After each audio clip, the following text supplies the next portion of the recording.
Hi guys! Marami sa atin ay may angking galing at talino o likas na ang pagiging magaling mag-detect sa isang tao kung ito ba ay mapagkatiwalaan o hindi. Isa ba siyang totoong tao o nagpapanggap lamang na tunay na kaibigan dahil balak niyang gamitin ka lang o kakahuyan o isang espeya dahil merong kailangang makuhang impormasyon laban sa'yo. Maswerte ka na kung isa ka sa mga taong matalas ang pakiramdam kung may nakaambang panganib na dala ang isang tao laban sa'yo. Minsan, maaaring kinukutuban tayo na may mali sa isang tao na nakakasama o nakilala natin, pero binabaliwala natin dahil mas gusto pa rin natin ng patunay o yung sinasabi nilang to see is to believe. Kaya, madalas humahantong muna sa kabiguan bago tayo umiwas or kapahamakan bago umiwas. Guys, may mga signs na kailangan natin isaalang-alang o hindi dapat ibaliwala dahil ito ang magsilbing gwardya sa atin laban sa mga taong may masamang hangarin laban sa atin. Or shall we say, mga taong maaaring hindi maganda ang dala o hatid nito sa buhay natin. At once na makitaan mo ang isang tao ng ganitong ugali o pakikitungo sa iyo, ay mag-isip-isip ka na at magiging wais sa mga desisyon sa buhay at patuloy na magmatsyag upang hindi mapahamak. At yan ang alamin o pag-usapan natin sa video na ito. Kaya, sama-sama tayo hanggang dulo upang aware tayo. Pero bago yan, kung ikaw ay hindi pa nakapag-subscribe sa channel na ito, pasuyong pindutin ang subscribe button kasama ang bell sa tabi nito upang alam mo every time na may bagong video. Paki-like na rin, mag-comment sa baba about your thoughts and ideas upang kapulutan ng aral sa iba. At i-share dahil sharing is caring.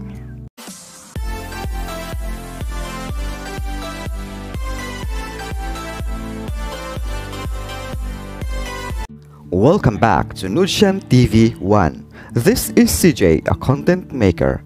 At ngayon, sabay nating pag-usapan ang mga senyales kung dapat bang pagkatiwalaan ang isang tao o hindi. Kung ang taong kakilala mo ay tunay o tapat sa'yo o nagpapanggap lamang. Una, ang sincere o tunay na tao or in other term, genuine people ay isang taong may paninindigan, may isang salita, marunong tumupad sa pangako.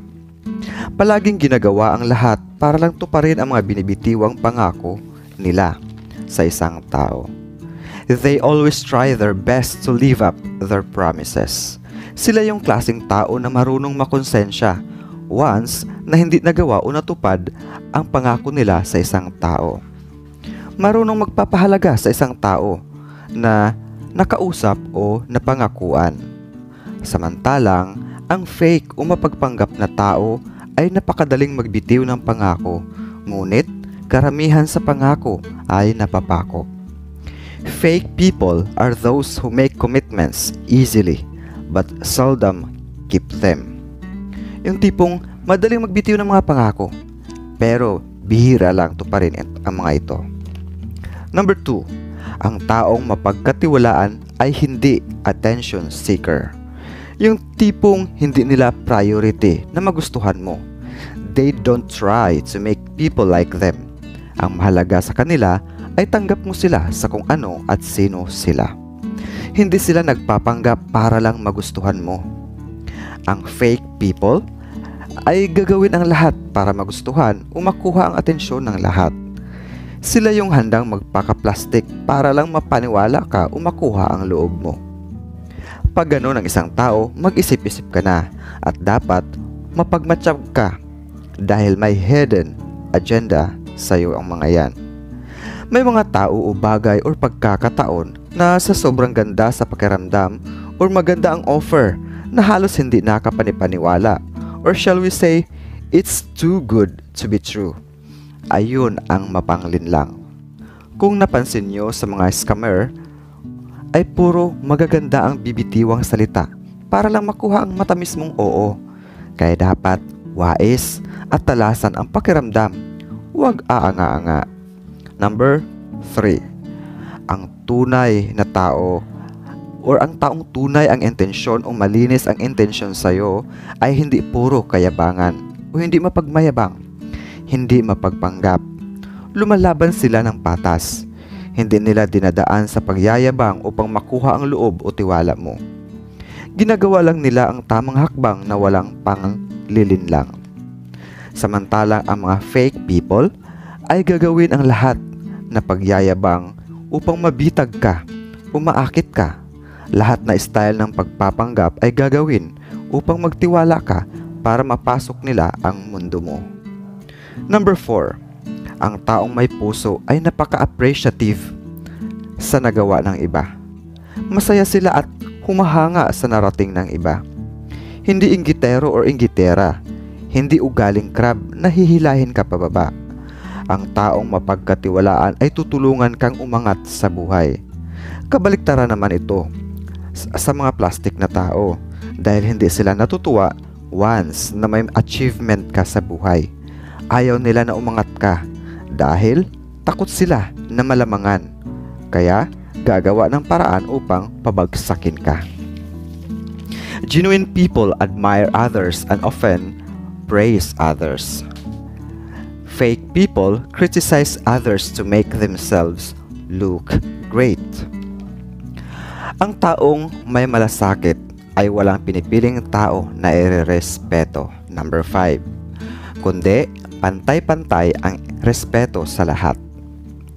Ang tunay na tao ay irespeto ka bilang ikaw at hindi naka-based sa kung ano ka at anong meron ka. Sa mga taong plastic naman ay puro pakitang tao lamang. May pinipiling tao na irespeto. Kung sa tingin nila ay mahirap ka lang at walang narating sa buhay, ay hindi ka nila masyadong pinapahalagahan. Hindi ganun kataas ang respeto na ipapakita sa'yo. Masyadong mababa ang tingin ng mga taong plastic at hindi mapagkatiwalaan doon sa mga taong walang kapangyarihan or ordinaryong tao lamang or ordinaryong mamamayan lamang. So, paano ka magtiwala kung ganong klaseng tao ang makakilala o makakasama mo?